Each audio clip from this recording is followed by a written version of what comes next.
नमस्कार। हामी चाहिँ यो आज चाहिँ मालपोत कार्यालय अगाडि छौँ र सेवाग्राहीहरूको चाहिँ के छ त अहिलेको जस्तो सरकारले ल्याएको नयाँ नियम पछि कतिको सेवा पाउनु भएको छ, कतिको ढिलो भइरहेको छ, यो बारेमा जानकारी लिन आएको। हजुर कहाँबाट आउनुभएको? म उर्लाबारीबाट आएको 7 नम्बरबाट। के को सिलसिलामा? म यो एउटा जग्गा रोका गरौँ भनेर होइन। हजुर। र यो सधैँ आउँदा चाहिँ यसको यो चाहन्छु 2-4 घन्टै लाग्ने होइन। हजुर। बाहिर अब यो अफिसमा गएर लु गर्दै आउन भन्नुपर्ने। हजुर। अहिले चाहिँ म जाँदा तपाईँको भित्र 1 मिनटमा काम भयो। यति छिटो है? सधैँ चाहिँ भनेको 1-1.5 घन्टा 2 घन्टामा अब त्यो पैसा दिनुपर्ने 4,000 5,000 भन्थे, यसो लाग्यो भन्थ्यो, भित्र के मिलाउनु पर्छ भन्थ्यो होइन। अहिले चाहिँ कति लाग्यो?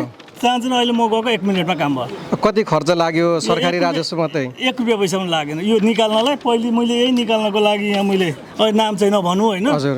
2500 दिएको थिएँ। हजुर। त्यसमा पनि यो क्लियर आएको थिएन होइन। एउटा मोरङको 9 नम्बरको जग्गाको मात्रै आएको थियो। अहिले चाहिँ तपाईँको भन्दाखेरि काठमाडौँको यो अब यहाँदेखि गुन्डुको भक्तपुर गुन्डुको राजगढ तपाईँको बेलबारीको र भद्रपुरको 3टै आयो। यति निकाल्नलाई मलाई तपाईँको यहाँ पसिना चुटेको थियो। 1 महिना कुद्दा पनि भएको थिएन।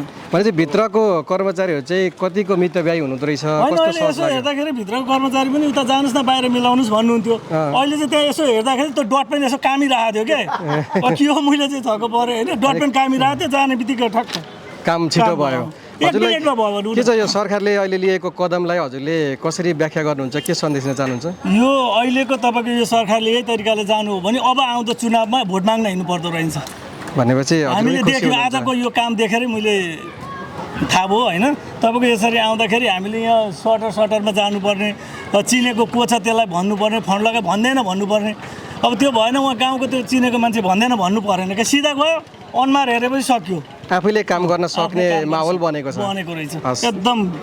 एकदम राम्रो रहेछ। अब सिस्टममा चाहिँ जानु पर्यो, यसलाई चाहिँ निरन्तर दिनु पर्यो। हस्, धन्यवाद। Thank you. हजुर नमस्ते। नमस्कार। हजुरको शुभ नाम चाहिँ? मेरो उमादेवी भट्टराई हो। कहाँबाट आउनुभएको? इटेरीबाट। के को सिलसिलामा? यो जग्गा किनबेचको लागि मैले चाहिँ मेरो भाइहरूलाई बेचेको। ओके।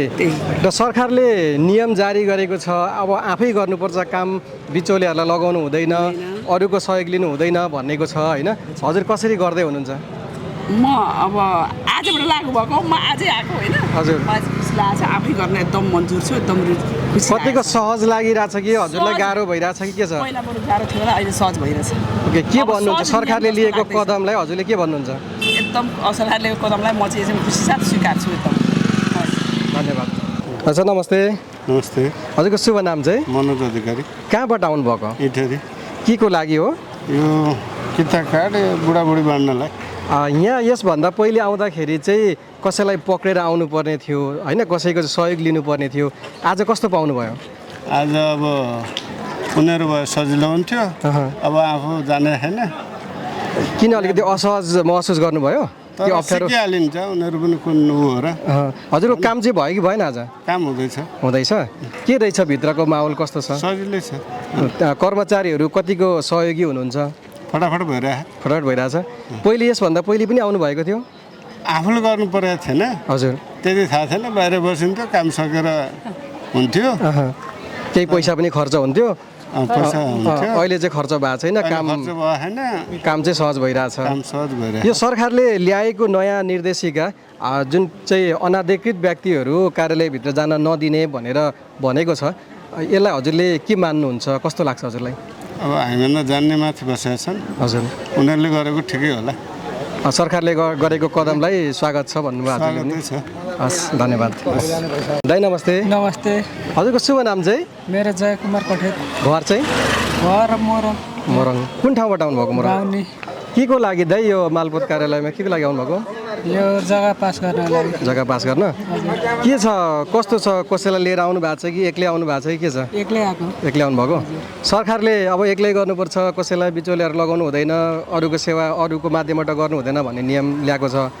कतिको सहज लाग्यो हजुरलाई? सहजै छ। गर्दै हुनुहुन्छ? गर्दैछु, भइरहेछ, हुँदैछ। भित्र पनि जानुभयो? गएको। के भयो? कति समय लागिरहेछ? काम कतिको ढिला चाँडो के भइरहेछ? ठिकै भइरहेछ। हो? कति बजीतिर आउनु भएको थियो यहाँ? म आएको 10:30। 10:30मा?